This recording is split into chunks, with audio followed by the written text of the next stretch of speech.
父와 성자와 성령의 이름으로. 예수, 마리아, 요셉이시여, 성가정 안에서 저희는 참 사랑의 빛을 바라보며 믿음으로 성가정을 향합니다. 나자렛의 성가정이여, 저희의 가정도 친교와 기도의 자리, 복음의 참된 학교, 작은 가정교회가 되게 해 주소서. 나자렛의 성가정이여, 다시는 가정들이 폭력과 배척과 분열을 겪지 않게 해 주소서. 상처받거나 걸려 넘어진 모든 이가 어서 빨리 위안과 치유를 찾게 해 주소서. 나자렛의 성가정이여, 가정의 거룩함과 불가침성, 하느님의 계획 안에 있는 그 아름다움을 저희가 깨닫게 해 주소서. 예수, 마리아, 요셉이시여, 저희의 기도를 자비로이 들어주소서. 아멘.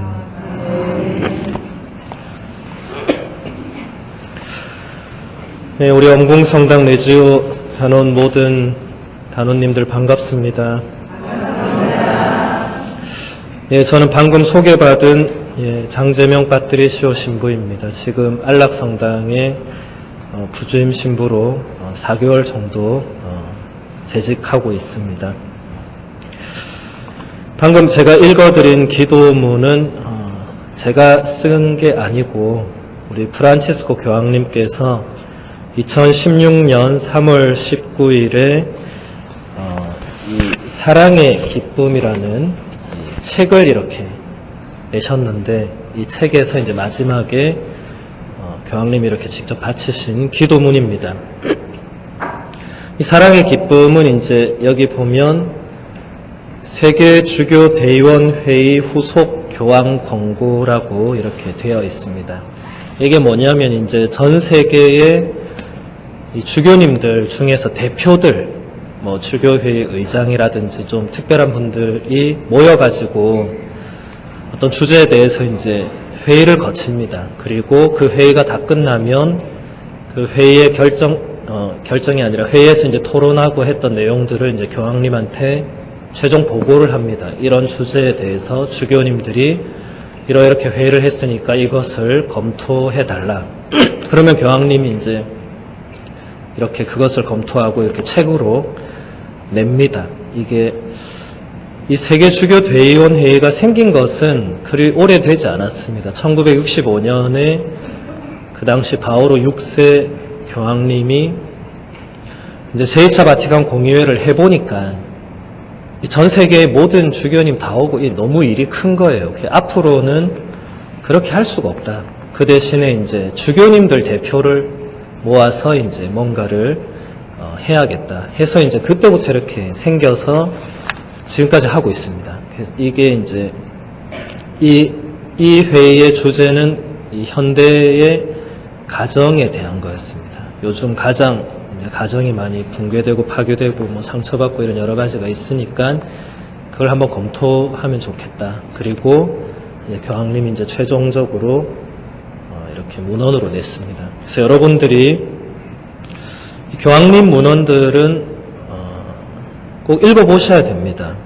뭐 좀 어렵겠지만 왜 그러냐면 교황님 이름으로 이렇게 나오는 이런 책들은 교황님의 개인 수필이나 당신의 뭐 에세이집 이런 게 아니고 이게 교회 전체의 어떤 이 가르침을 담고 있습니다. 그러니까 현대 세계에서 가정에 대한 교회의 가르침입니다. 그래서 여러분들이 이것도 읽으셔야 현대 교회가 이 가정을 이렇게 가르치는구나. 이런 것을 우리가 성전이라고 하죠. 성전. 예. 여러분 앉아있는 이곳도 성전인데 한자가 다르죠, 그죠? 예. 여기는 이제 거룩한 이제 장소, 거룩한 이 전례를 하는 장소고, 제가 말한 이 성전은 거룩한 전통, 전승, 그것입니다. 우리 가톨릭 교회는 성경과 더불어서 이 성전도 계시의 두 원천으로 이렇게 똑같이 인정을 합니다. 그래서 여러분들이 성경도 잘 알아야 되지만 성전도 잘 알아야 되고, 특히 여러분들 레지오 단원들은 성모님의 군대잖아요. 그죠? 네. 성모님에 대한 이야기는 성경보다는 성전에서 거의 주를 이루고 있습니다. 그래서 여러분들은 훨씬 더 잘 아셔야 되겠습니다. 그래서 오늘 이제 제가 준비한 주제가 이제 성모님에 관한 교부들의 가르침이라는 주제가 되겠습니다. 아까 우리 소개받은 대로 제가 이제 교부학을 공부를 했는데, 우리 신자들이 다 저한테 묻는 게 교부가 무엇이냐, 또 교부학은 무엇이냐, 다들 난생 처음 들어보시는 것 같아요. 네. 굉장히 중요한 과목이지만 그동안 이렇게 공부하고 오신 분들이 그렇게 많지 않아가지고 잘 모르시는 것 같습니다. 교부라는 말은 이제 말 그대로 교회의 아버지, 이런 뜻인데, 원래 교부하면은 교회의 아버지는 누구죠? 주교님들도 다 교회 아버지죠, 그죠? 예, 뭐 교황님 뭐 말할 것도 없고, 심지어 우리 신부들도 이름에 부자가 들어가잖아요. 그 아버지 부자잖아요, 그죠? 예. 그러니까 넓은 의미로는 이 모든 이 성직자들이 교회의 아버지가 됩니다. 그래서 이 세계주교대의원회의 이런 거 보면, 이 문헌에 보면 세계주교대의원회의 교부들이 뭔가를 말했다, 뭐 이런 식으로 나와요. 예. 그럴 때도 다 교부라고 쓰지만 우리가 조금 더 세부적으로 교부라고 하면은 12사도 이후부터 이제 8세기까지 약 이제 한 700년의 기간이 되겠죠. 그 기간 동안 우리 교회의 신앙의 유산을 보존하고 전수한 그 모든 분들을 통틀어서 이제 교부라고 합니다. 그러니까 시대가 일단 한정이 됩니다. 그 시대에 한정이 되고, 교부들은 시대적으로 그 당대의 철학 사상들에 맞서서, 또 이단과 수많은 오류들에 맞서서 신앙의 진리를 방어하고 지켜내신 그런 분들입니다. 정말 숫자가 많습니다. 제가 오늘 소개해드릴 분은 딱 9분을 제가 선별해서 이렇게 뽑았는데 수천 수백 명이 넘습니다.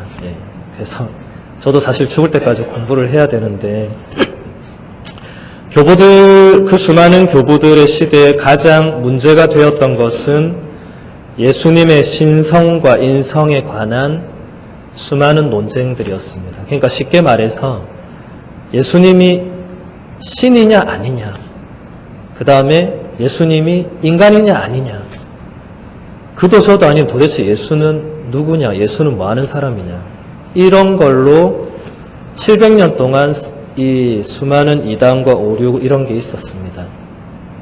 여러분, 요즘도 인터넷 이런 데 보면 예수가 과연 신입니까? 이런 질문이 지금도 이래 있죠, 그죠? 예.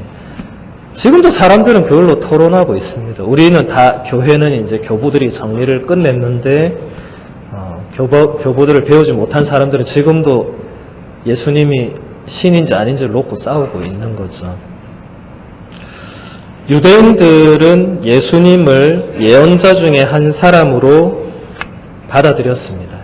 다른 말로 하면 예수님의 신성을 거부를 한 것이죠. 그래서 유대인들은 아직도 예루살렘 성벽, 그 서쪽 벽에서, 그 통곡의 벽이라고 하죠. 거기서 매일 메시아를 보내달라고 하느님께 매일 기도하고 있습니다. 2000년 동안 기도했는데 아직 안 보내주셨다고 그들은 믿고 있습니다. 우리는 이미 오셨다고 믿고 있죠, 그렇죠? 근데 또 이와는 정반대로 초세기에 굉장히 교회를 어지럽혔던 그 영지주의라는 어떤 사상이 있는데, 그들은 오히려 예수님을 수많은 신적 존재들 가운데 하나 정도로 생각을 해서, 그리고 예수님의 인성을 또 부정을 하고, 이렇게 좀 혼란스럽죠, 그렇죠? 이게 끊임없이 있어 왔습니다. 또 많은 사람들이 이 구원 역사 안에서 성모님의 역할과 위치는 과연 무엇인가? 이런 것도 궁금했고, 또 성부와 성자와 성령의 관계는 또 어떻게 되는가? 이런 것도 끊임없이 질문을 던졌습니다. 이런 수많은 문제들, 질문들에 대해서 교부들은 성경에 게시된 그 진리 안에서 끊임없이 뭔가를 또 묵상하고 찾고 해서 답을 내고, 그것을 책을 쓰거나 편지를 쓰거나 이렇게 강론, 미사중의 강론이나 뭐 대중 설교를 통해서 사람들한테 참된 진리가 이런 것이다, 이렇게 가르쳐 줬습니다.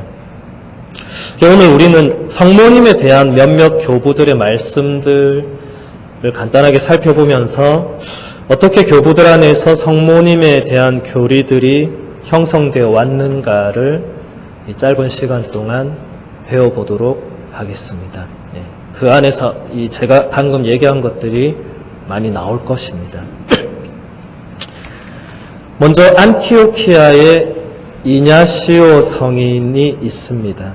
안티오키아의 주교였던 이냐시오 성인은 로마 제국의 트라이아노 황제 시대의 박해 때 예수님의 이름을 고백했다는 이유로 사형 선고를 받습니다. 그리고 사형 집행을 받기 위해서 로마로 압송되는 도중에 그 7통의 편지를 이렇게 각 교회별로 써보냅니다. 그러니까 뭐 고린토 교회, 스미르나 교회, 필라델피아 교회 이런 식으로 신자들에게 이제 편지를 씁니다.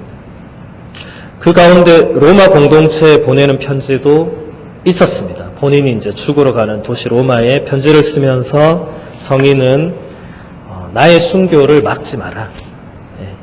내가 이제 로마 가면 죽을 건데 방해하지 마라. 나를 깨끗이 죽게 놔둬라 제발. 사자들이 나를 물어뜯어서 죽일 건데 맹수들이 나를 그렇게 물어뜯어 죽이면 나는 예수 그리스도의 미랄이 진짜 될 것이다.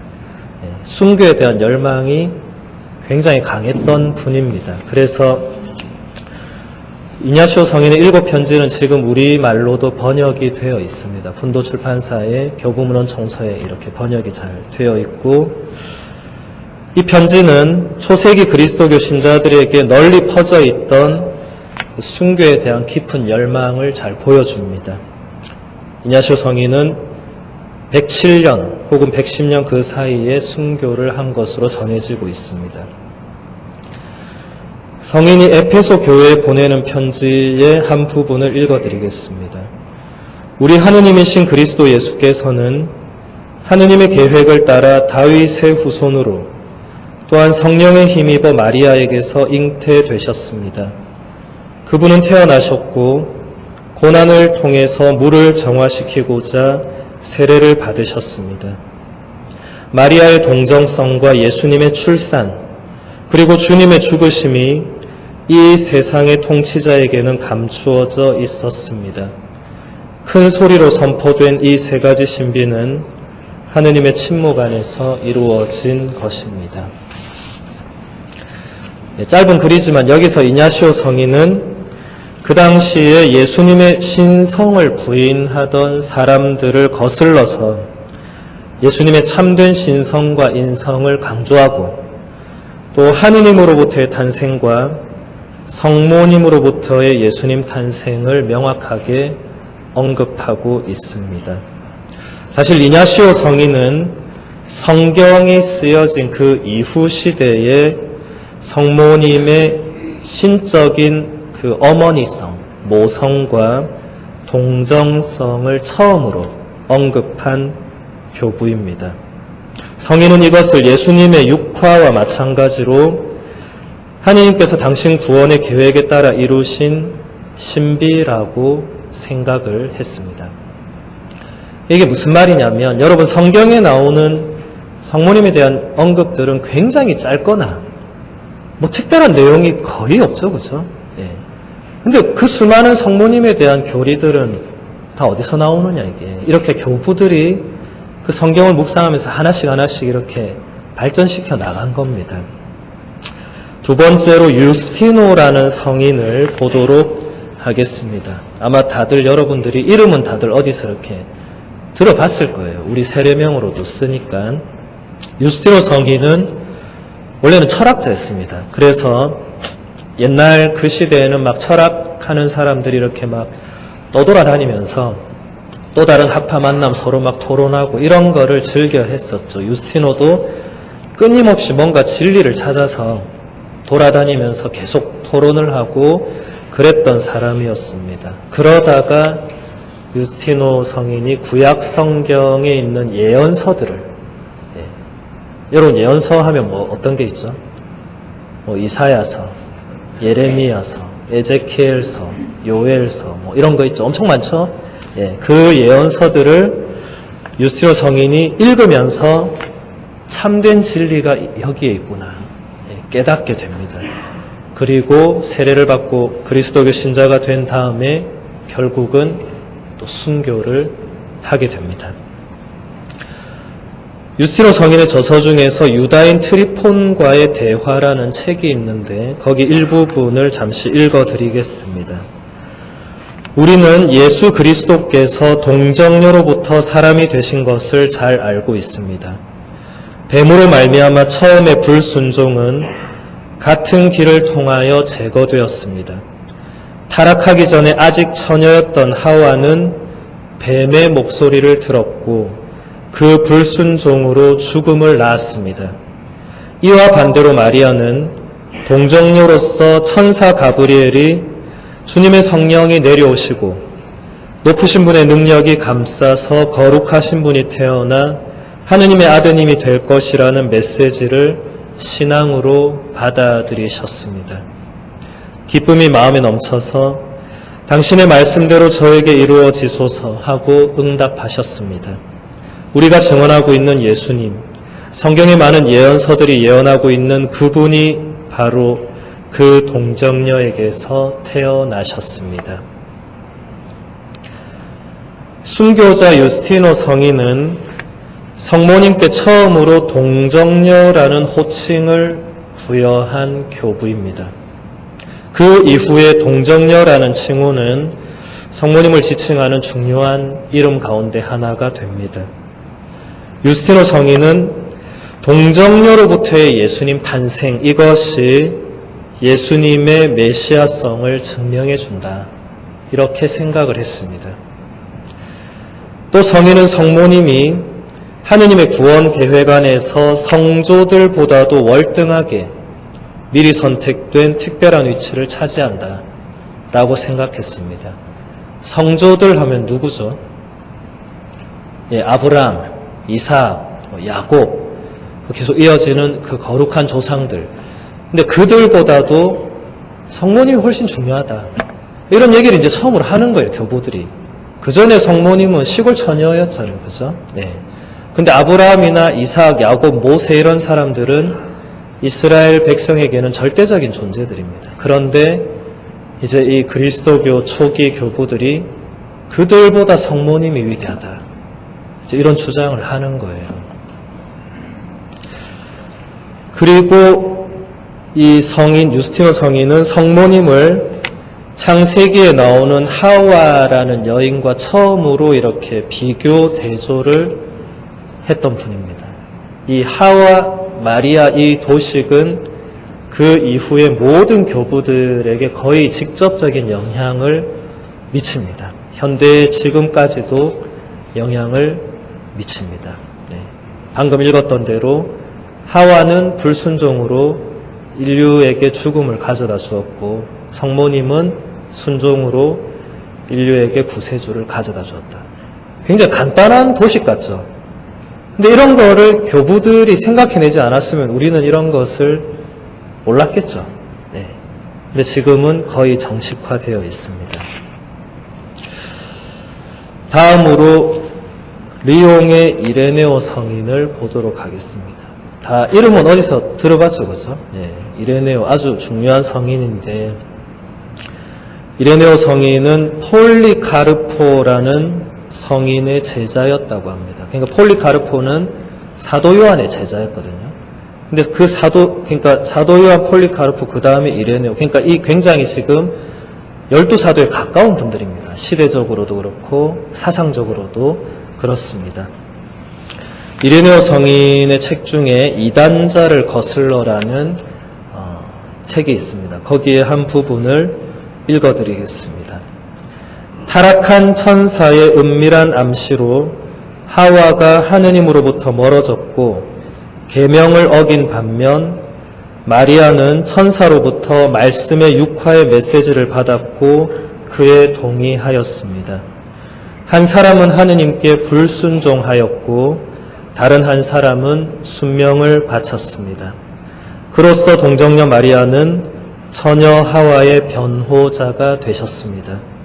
모든 사람이 한 처녀로 말미암아 죽음의 노획물이 되었던 것처럼 그와 같은 방법으로 한 처녀로 말미암아 구원되었습니다. 아직 처녀였던 하와의 불순종은 처녀 마리아의 순명으로 합당하게 회복되었습니다. 더 설명할 게 없습니다. 제가 방금 말씀드린 그 도식 뭐라 그랬죠? 하와 마리아. 거의 토시 하나 안 틀리고 똑같죠, 그죠? 예. 근데 유스티노랑 이레네오 성인은 서로 만난 적이 없는 사람들입니다. 예. 그런데 어쨌든 이렇게 서로 영향을 주고받고 계속 이게 이제 발전이 되는 것입니다. 이레네오 성인은 성모님을 이제 새로운 하와라고, 예. 인류가 다시 예수님으로 인해서 새로운 창조로 들어가는데 그래서 성모님은 새로운 하와의 역할을 하신다. 이런 게 다 이제 성전의 내용들입니다. 성경을 해석해서 내어놓는 거죠, 그죠? 네. 그리고 교회가 이것을 받아들이면 우리가 믿어야 할 교리가 되는 것입니다. 그 다음으로 테르툴리아노라는 교부를 보도록 하겠습니다. 테르툴리아노는 아마 여러분에게는 조금 생소한 이름일 것입니다. 왜냐하면 이분은 성인이 되지 못했습니다. 네. 하지만 테르툴리아노는 라틴어를 사용한 그리스도교의 첫 번째 저술가로서 굉장히 중요한 사람입니다. 거의 20권 가까운 우리 그리스도교 신앙과 교리에 관련된 책들을 저술을 했습니다. 그런데 테르툴리아노는 이제 너무 열성적으로 이 신앙을 추구하다 보니까 이제 그런 사람들이 잘 빠지는 게 이제 엄격주의, 좀 극단주의, 좀 영적인 교회, 이런 걸로 좀 가는 경우가 있는데 마침 그 당시에 이제 몬타누스라는 어떤 그런 이단이 있었어요. 지금 우리나라의 뭐죠? 신천지인가? 예. 신천지가 보면 그 몬타니즘하고 거의 똑같습니다. 거의 뺏겼다고 봐도 됩니다. 예. 이게 뭐냐면 원래 이단이라는 게 돌고 도는 거거든요. 이래 생겼다가 좀 있으면 없어졌다가 나중에 다시 비스무리한 게 나와서 요것 좀 혼합하고 요거 혼합하고 또 뭔가 생기고 그거 없어지면 다음 사람이 이제 요것도 뺏기고 요것도 뺏기고 이런 식으로 다리를 계속 쳐가지고 이제 좋은 건 다 가져오고 그러니까 사람들이 혹하겠죠, 그죠? 예. 근데 위험한 것이죠. 아무튼 여기에 빠지면서 이제 그 후기 작품들은 교회가 받아들이지 않습니다. 왜냐하면 이제 몬타누스가 가르치는 대로 이제 이상한 방향으로 막 가기 때문에. 하지만 그 전까지의 책은 우리 교회가 지금도 다 받아들이고 있습니다. 그분의 책 중에서 그리스도의 육신론이라는 책이 있습니다. 이것도 우리 분도출판사에서 지금 번역이 되어 있습니다. 네. 거기에 한 부분을 읽어드리겠습니다.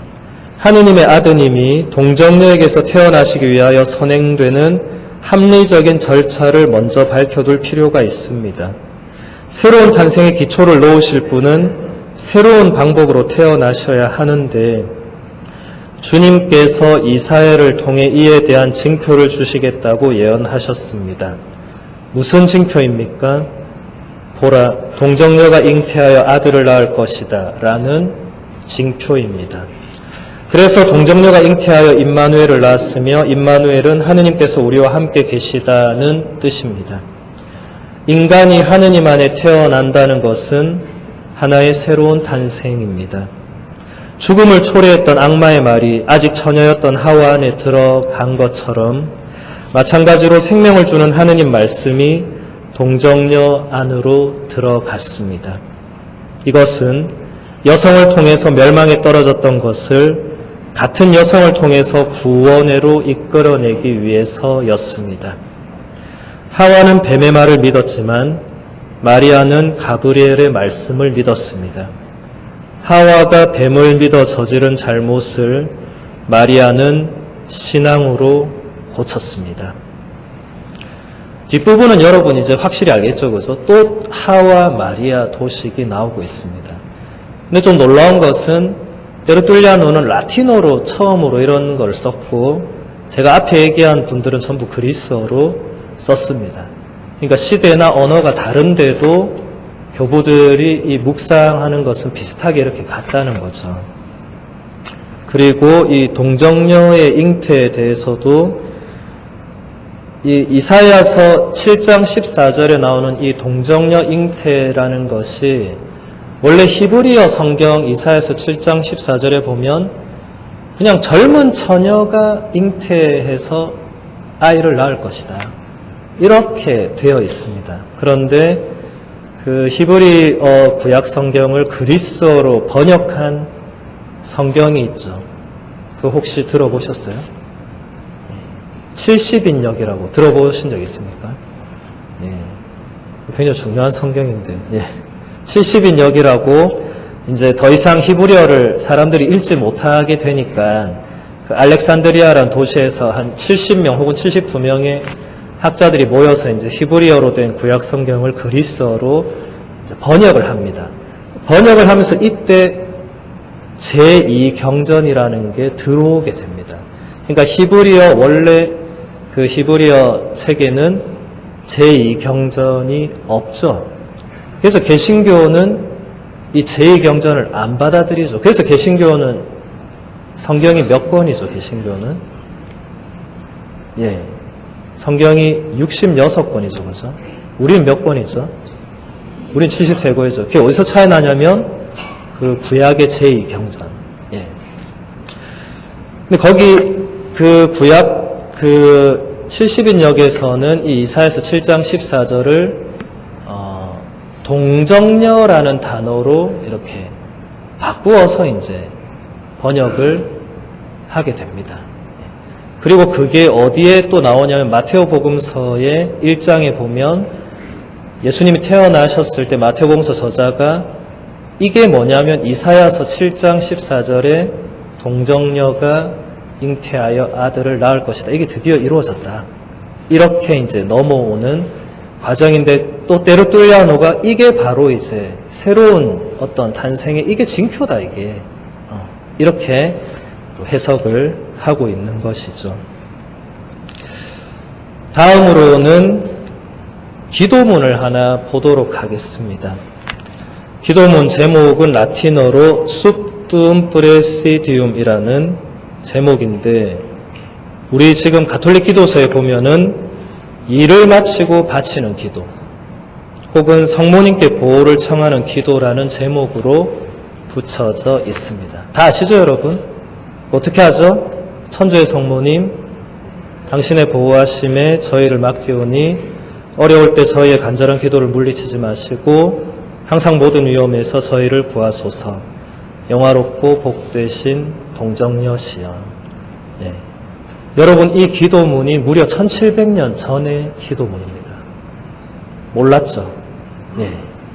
저도 공부하면서 알았습니다. 예전에는 아무 생각 없이 잘 바쳤는데 그러니까 그 시대에 이미 천주의 성모님, 천주의 성모가 무슨 말이죠? 하느님의 어머니이신 성모란 말이에요. 하느님의 어머니 마리아, 그죠?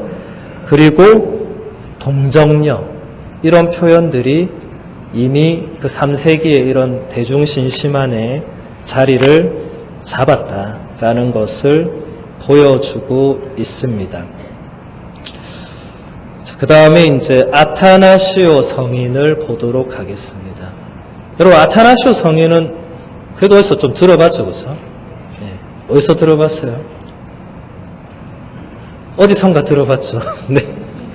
네, 아타나시오 성인은 매우 중요한 교부 중에 한 명인데 아타나시오 성인은 아리우스라는 이단을 거슬러서 그리스도교 신앙의 진리를 지키는 데에 평생을 바쳤던 주교님이었고 성인이셨습니다. 아리우스 혹은 아리오 이런 이름 들어봤어요? 한 번도 안 들어봤습니까? 예. 안 들어도 됩니다. 왜냐하면 이단자로 파문된 지 1700년이 됐기 때문에. 예. 근데 그 당시에는 아리우스를 모르는 사람은 거의 없었습니다.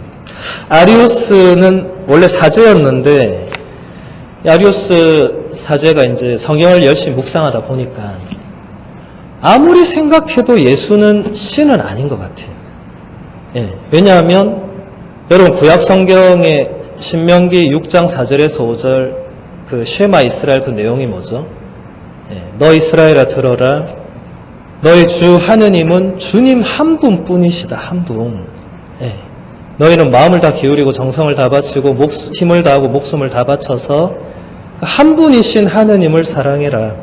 예. 탈출기 20장에 나오는 10계명의 첫 번째 계명이 뭐죠? 한 분이신 하느님만을 섬기고 hum숭해라. 예. 하느님은 한 분. 근데 예수님이 와서 뭔가 하나님 같기도 하고 아닌 것 같기도 하고 사람들도 계속 저분이 하나님인가 아닌가 계속 이러는데 아리우스가 아무리 보니까 이거 하느님과 똑같으면 안 되는 거예요. 그럼 어떻게 되죠? 이신론이 되죠. 이신론이 뭐죠? 신이 두 명이 되죠. 그럼 이거는 유일신론에 어긋나잖아요. 그죠? 그러니까 이건 도저히 이거는 아니고 하느님은 한 분밖에 창조주 하느님 한 분밖에 없고 그럼 예수는 도대체 뭐냐? 예수는 피조물인데 우리 같은 피조물인데 우리 같으면 또 안 되잖아요. 동급은 안 되니까 좀 특별한 피조물이다. 그래서 세상 창조 전에 하느님이 예수를 먼저 창조했다.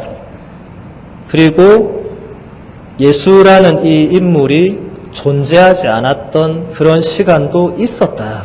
원래는 하느님만이 영원으로부터 계시고 하느님이 어느 날 세상을 창조하려고 예수를 먼저 창조하고 그리고 예수가 이제 예수를 통해서 온 세상을 창조했다.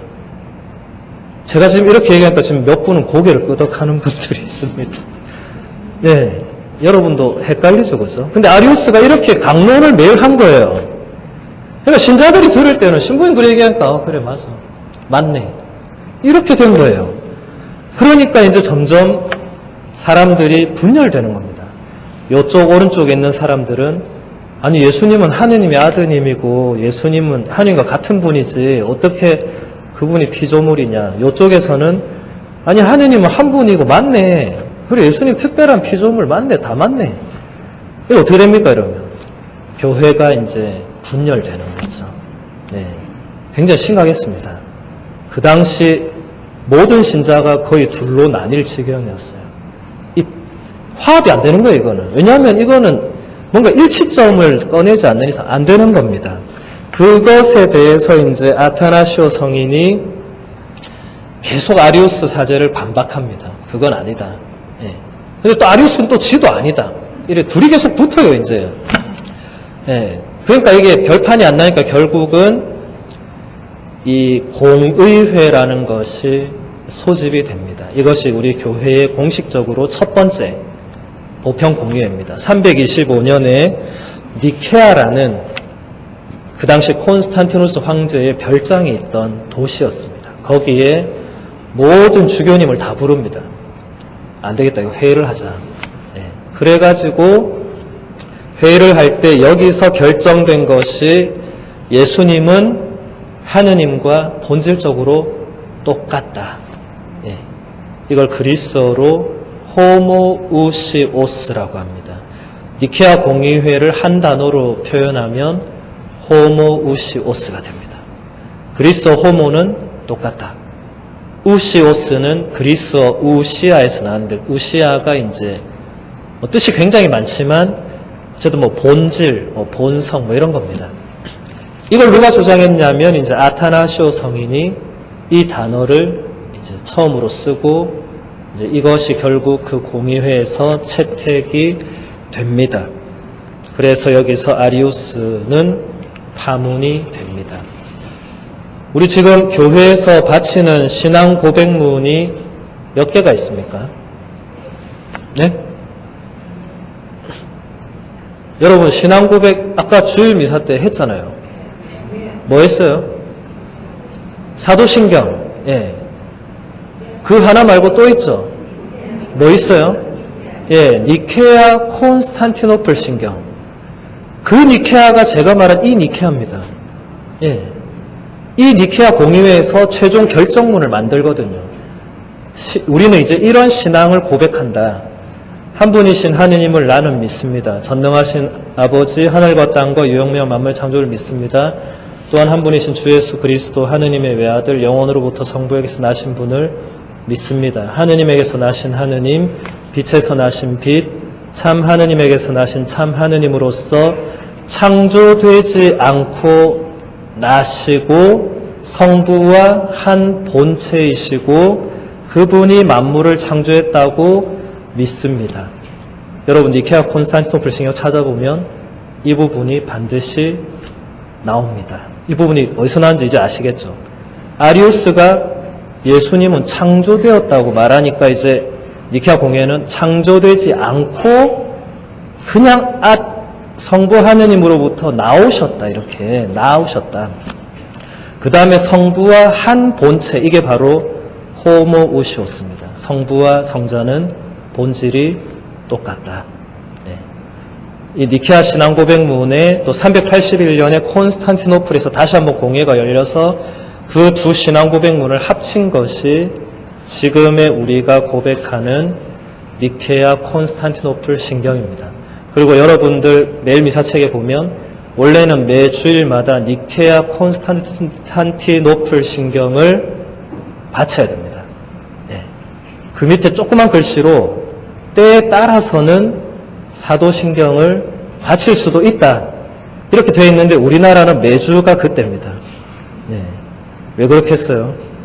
사도신경이 한 절반가량 짧습니다. 네. 우리나라 사람 길면 또 싫어하잖아요. 네. 어쨌든 짧은 거, 어쨌든 빨리 끝나는 거 이런 거 좋아하잖아요. 그렇죠? 네. 근데 여러분 외국에 여행이나 성지순례 가서 미사 참여해 보시면 유럽 마찬가지고 전부 다 니케아 콘스탄티노플 신경을 다 외워서 그냥 고백합니다. 물론 길죠. 근데 그게 원래 해야 되는 거고 그게 가장 중요한 신앙 고백문입니다. 물론 사도신경도 중요하지만 네.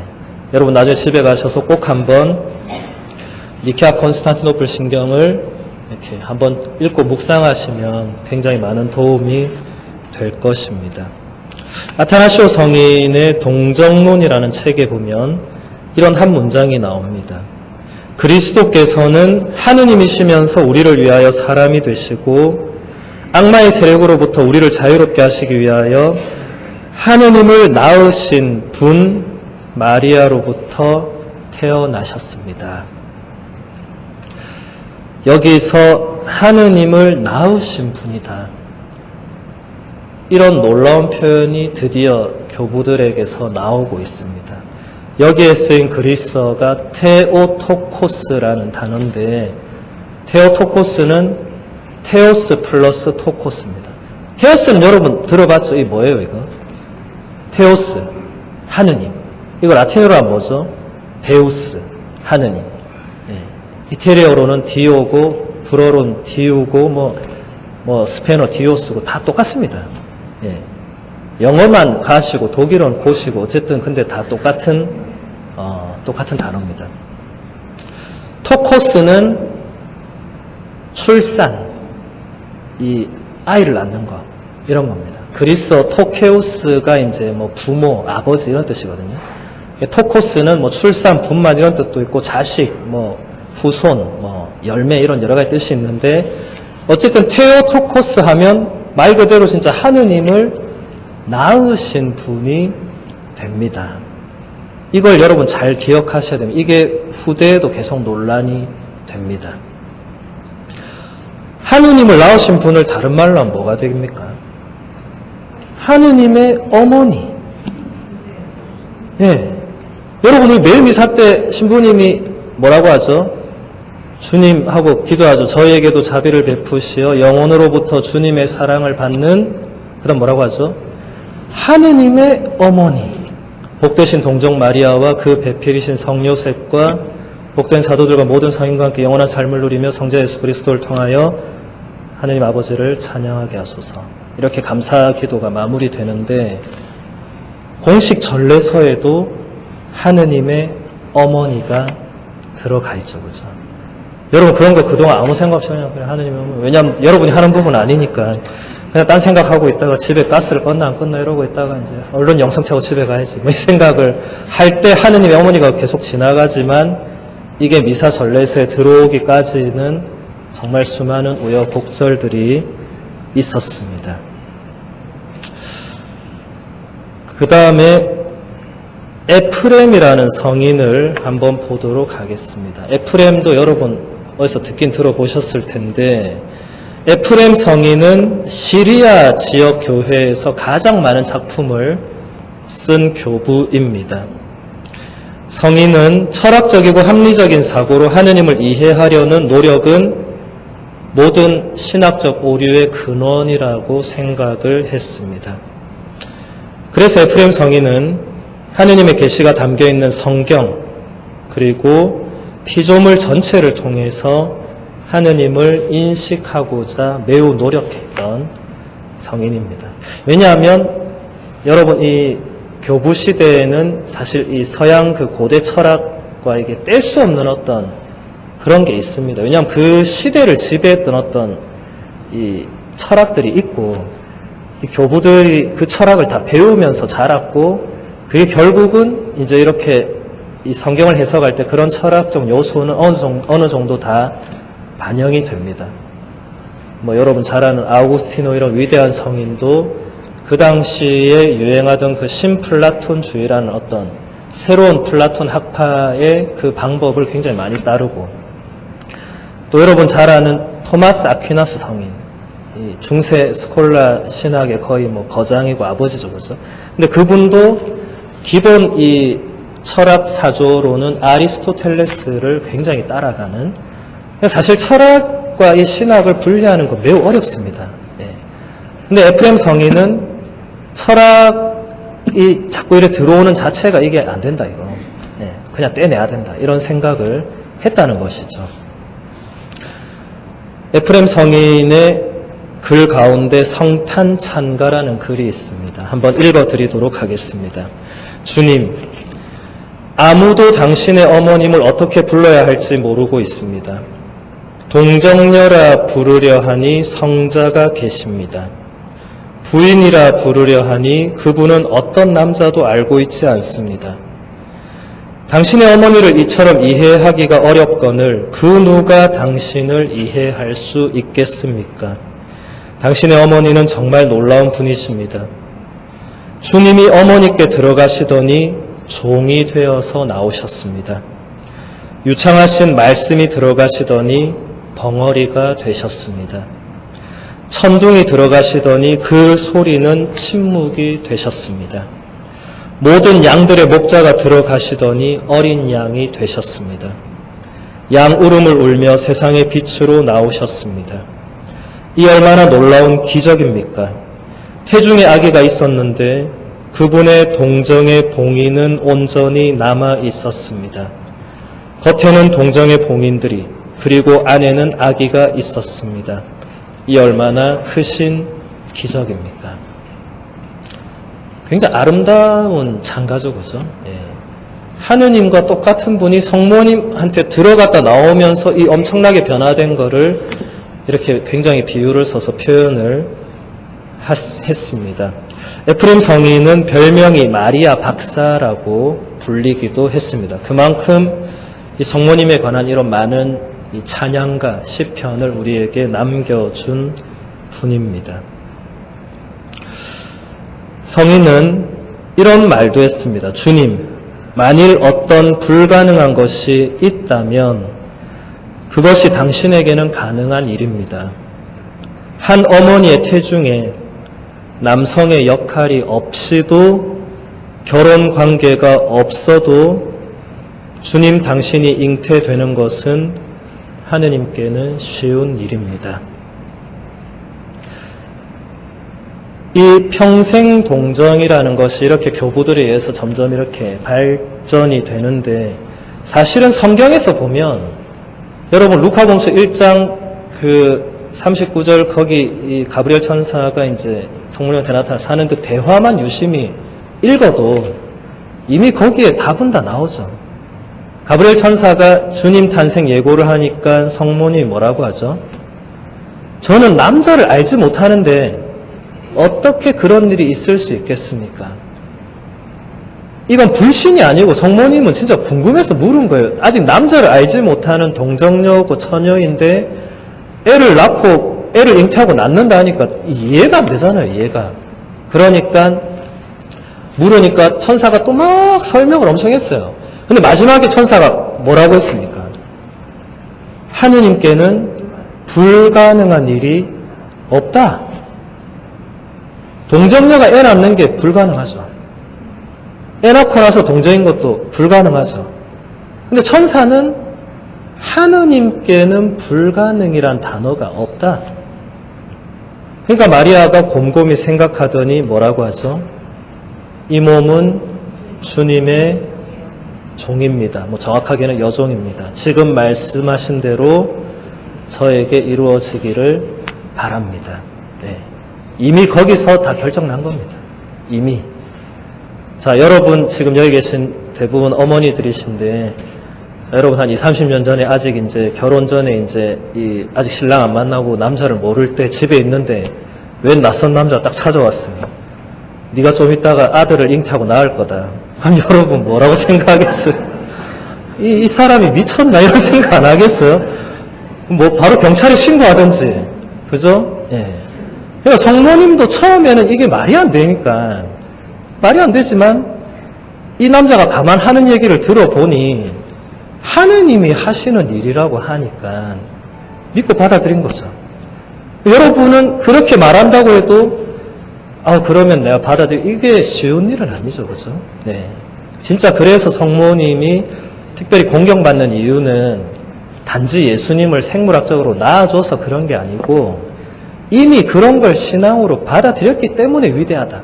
교부들은 한결같이 그런 얘기를 하고 있습니다. 성모님이 위대한 이유는 단지 예수님을 세상에 낳아줘서 위대하다. 이거 아니고 그런 모든 것을 진짜 순종으로 믿고 하와도 믿지 못했던 어떤 엄청난 거를 성모님이 믿고 받아들여서 세상을 완전 새롭게 바꾸어 놓은 역할을 했다.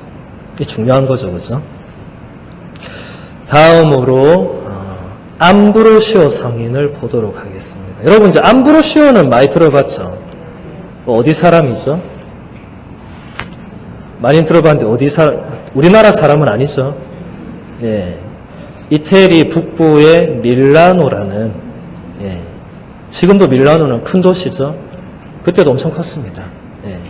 그 밀라노의 교구장이었어요. 주교님이었습니다. 암브로시오 성인은 또 아우구스티노 성인 때문에도 유명하죠. 왜 그렇죠?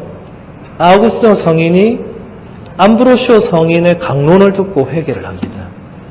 네, 아우구스티노 성인은 거의 뭐라고 해야 됩니까? 방랑의 어떤 방황의 아이콘이었습니다.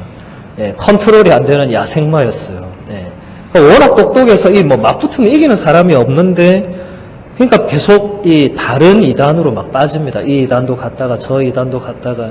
근데 아우구스티노는 계속 진리에 목말라 하죠. 예. 근데 아우구스티노 성인이 구약 성경을 읽다가 그냥 책을 갖다 버립니다. 여러분 구약 성경의 하느님이 주로 어떻게 묘사되죠? 다 죽여 이러잖아요. 하나도 남김없이 전부 다 죽여 이러잖아요. 남겨놨다고 벌 받잖아요. 막 사울이 그래 혼나잖아요. 다 죽이려 했는데 니 왜 남겨놨어? 사울이 아니 그 좀 몇 개 쓸만한 거 빼려고. 그래 사울이 벌 받잖아요. 이 아우구스티노가 이런 거 읽으니까 이 무슨 이런 말도 안 되는 책이 있나고 갖다 집어 던지고 그리스도교로 오지 않습니다.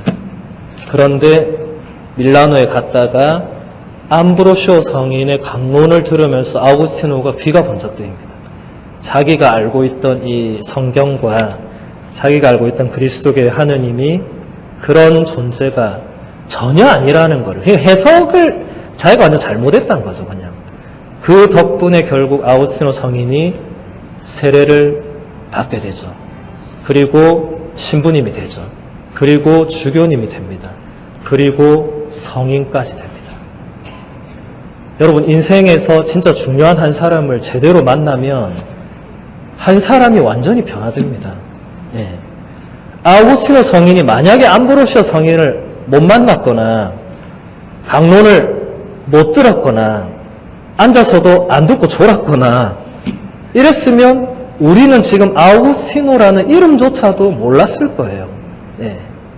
그런데 아우구스티노 성인을 지금 모르는 사람은 거의 아무도 없습니다. 예. 아우구스티노 좀 이따 보겠지만 어쨌든 암브로시오가 대단한 분이었습니다. 암브로시오 성인의 책 중에서 루카복음 안에서 드러나는 진실이라는 책의 한 부분을 읽어드리겠습니다.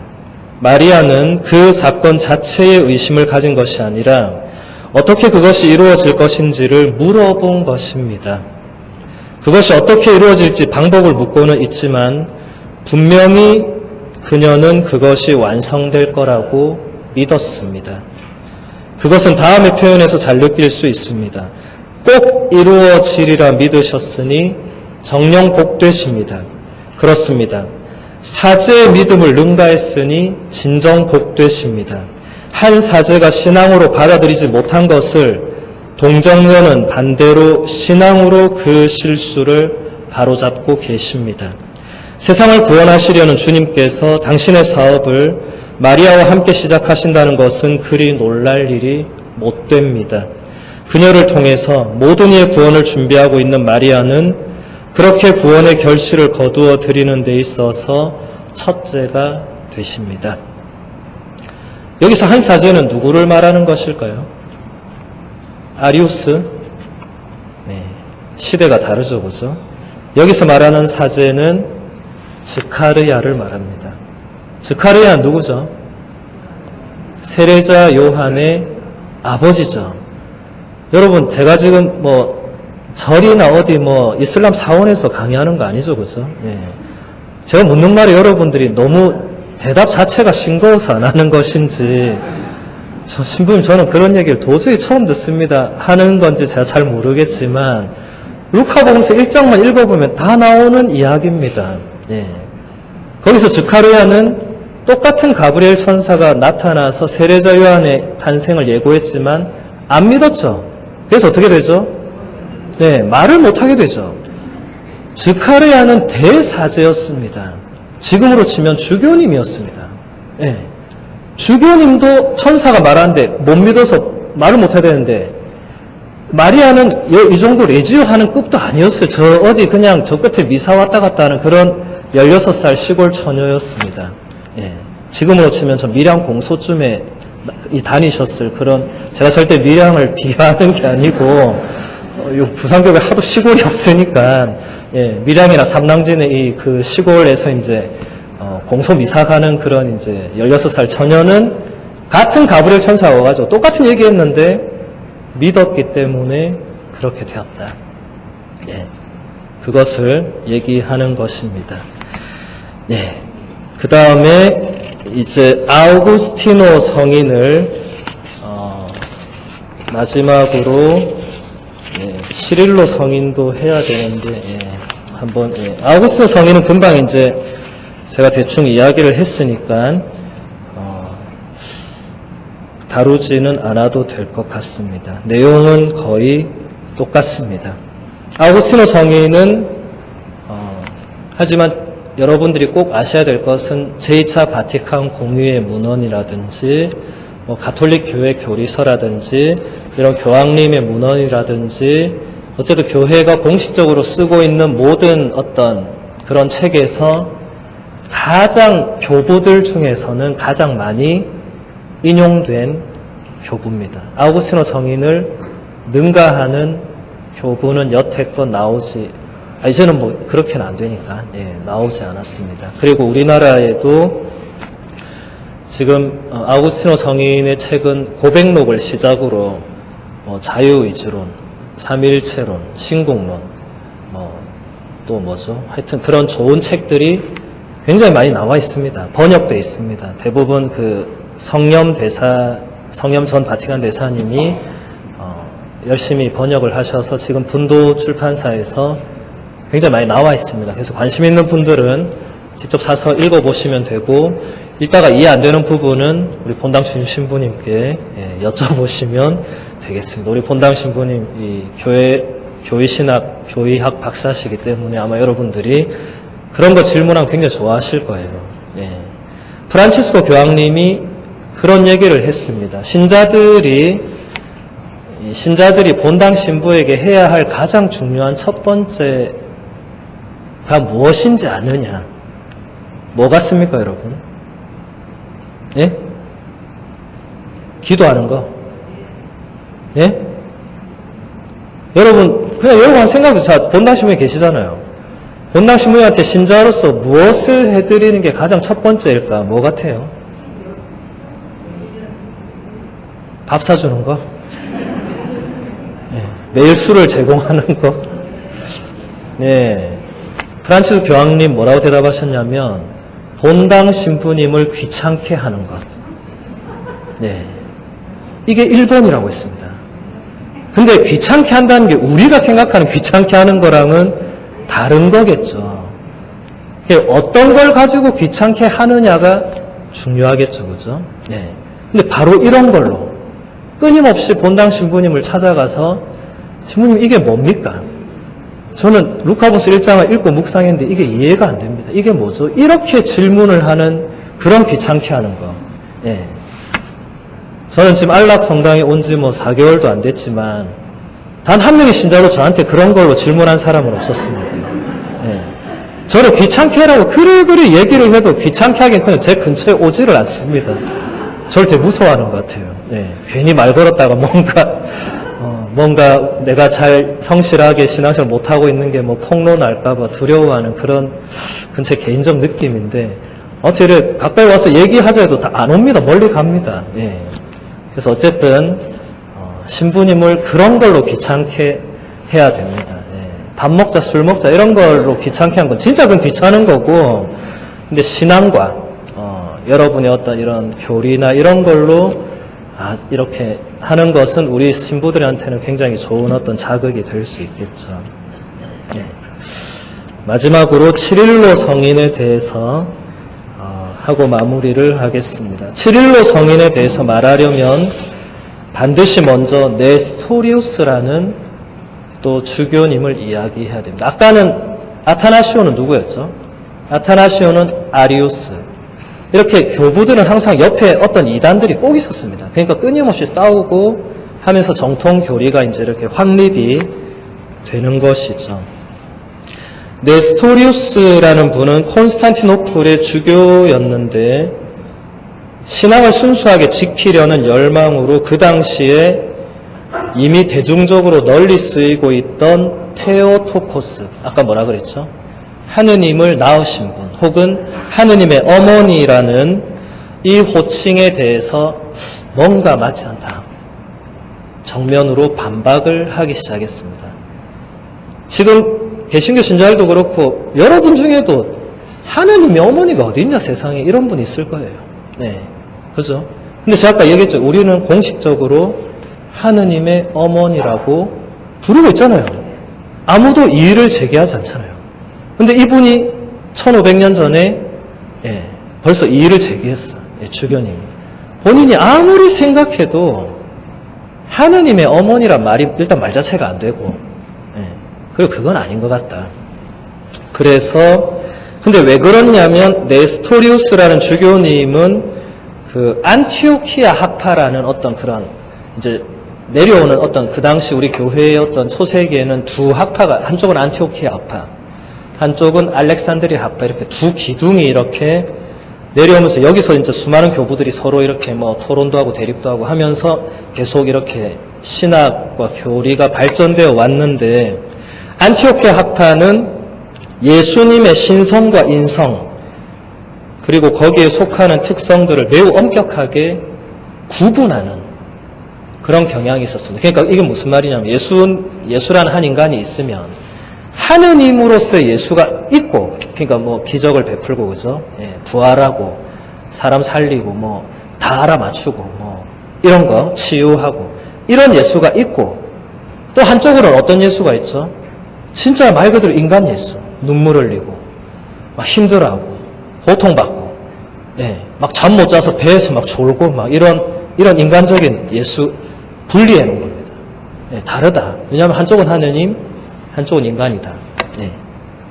그러니까 네스토리우스는 성모님에게서 태어난 그 존재는 하느님이 아니고 인간 예수님이기 때문에 성모님은 예수님의 어머니라고 불러야 된다. 그리고 성경에도 보면 항상 뭐라고 나옵니까? 예수님의 어머니가 거기 있었다.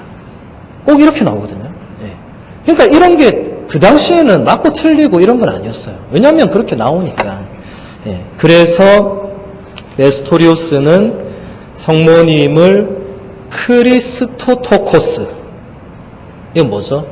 그리스도를 낳으신 분, 그리스도의 어머니라고 불러야 맞다. 하느님의 어머니는 아니다. 그러니까 또 사람들이 또 고개를 끄덕끄덕 맞아. 그래, 예수님의 어머니지, 그리스도의 어머니지, 이렇게 되는 거예요. 일단 맞잖아요. 틀린 말은 아닙니다. 그것을 이제 듣고 이 신자들이 또 갈라지는 거예요. 어떤 사람은 왜 이때까지 테오토코스라고 해왔는데 왜 갑자기 이걸 바꾸느냐. 하느님의 어머니지. 예수님이 하나님과 같은 분이니까. 이런 신자가 있고 또 어떤 신자는 아니지. 하나님과 예수님은 다르잖아. 뭐 이런 식으로 또 밥만 먹고 싸우는 거예요, 막. 전 요즘 신자들이 제발 이런 걸로 좀 싸웠으면 좋겠어요. 엉뚱한 걸로 싸우지 말고. 진짜 이런 거 가지고 좀 싸우면 좋겠습니다. 근데 옛날에는 온 신자들이 이런 거에 관심이 많았습니다. 요즘처럼 뭐 어느 드라마를 보고 이런 게 없었어요, 그때는. 물론 그때 TV도 없었지만은, 그때는 모든 신자들이 이런 거에 다 같이 막 토론하고, 자기도 기도해보고, 자기도 성경 찾고 막 이랬어요. 어쨌든, 그래서 이제 알렉산드리아의 주교였던 치릴로 성인은 예수 그리스도 안에서 신성과 인성이 그렇게 분리될 수가 없다. 이게 서로 상호 교환된다. 그러니까 아침에 밥 먹은 예수님이 좀 이따 기적도 일으킨다. 밥 먹은 예수님과 기적의 예수님이 갑자기 뭐 따로 이게 아니다, 이거. 한 사람 안에 그 다 있다.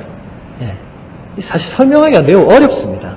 근데 어쨌든 그렇게 해서 에페소 431년에 이제 에페소에서 공의회가 또 열립니다. 여기서 치릴로 성인의 주장을 받아들이고 네스토리우스는 파문이 됩니다. 그래서 그때부터 이 테오토코스, 라틴어로 마테르 데이라는 이 하느님의 어머니라는 칭호가 이제 우리 교회의 전례 안에 완전히 들어오게 된 것이죠. 만약에 그때 치릴로 성인이 없었거나 네스토리우스 성인의 주장이 공의회에서 받아들여졌으면 미사 경보는 아마 바뀌었을 겁니다. 주님, 저희에게도 자비를 베푸시 영원으로부터 주님의 사랑을 받는 예수 그리스도의 어머니, 복되신 동정모, 이렇게 됐을 거예요.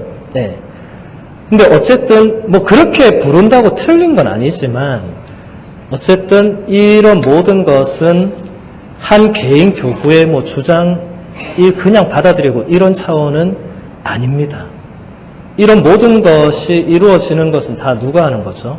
성령께서 이것을 하신다고 우리는 믿죠.